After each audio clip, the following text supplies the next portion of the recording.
Big Boss Malayalam season 6ന്റെ മുത്താണ് ജിൻഡോ എന്ന് വേണമെങ്കിൽ പറയാം. കാരണം ജിൻഡോ ഏത് ഗ്രൂപ്പിൽ നിന്നാലും ആ ഗ്രൂപ്പ് ജയിച്ചിരിക്കും. അത് ഏത് ടാസ്കിലാണെങ്കിലും ജയിച്ചിരിക്കും. ഇപ്പോൾ നമ്മുടെ ജിൻഡോയുടെ ഗ്രൂപ്പിലുള്ളത് ആകെ ജാസ്മിനും ഹൻസിബയും മാത്രമാണ്. സിബിനും കൂടി ഉണ്ടായിരുന്നതാണ്. സിബിൻ എന്താണെങ്കിലും ഇപ്പോൾ പുറത്തേക്ക് പോയിരിക്കുകയാണല്ലോ. സിബിൻ ഇനി നാളെ എങ്ങാനും വരുവാണെങ്കിൽ ഇവരുടെ അംഗബലം കൂടും, ഇല്ലെങ്കിൽ പണിപ്പാളുമെന്നാണ് തോന്നുന്നത്. അല്ലെങ്കിൽ പിന്നെ ഇവർക്ക് 3 പേർക്ക് മാത്രം കളിച്ച് ജയിക്കാൻ പറ്റുന്ന പോലത്തെ വല്ല ടാസ്കോ ഗെയിമോ ഒക്കെ വരണം.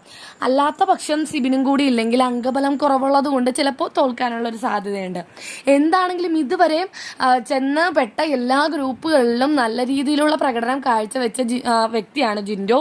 എന്തെങ്കിലും ഇതുപോലെ ടാസ്കുകൾ ഗെയിമുകളൊക്കെ വരുമ്പോൾ ജിൻഡോ എൻ്റെ ഗ്രൂപ്പിലുണ്ടായിരുന്നെങ്കിൽ കൊള്ളാമെന്ന് ചിന്തിക്കുന്നവരാണ് ബാക്കി എല്ലാവരും. കാരണം ജിൻഡോ ഫിസിക്കലി നല്ല അടിപൊളിയായിട്ട് കളിക്കുമെന്ന് എല്ലാവർക്കും ഉറപ്പുള്ള കാര്യമാണ്.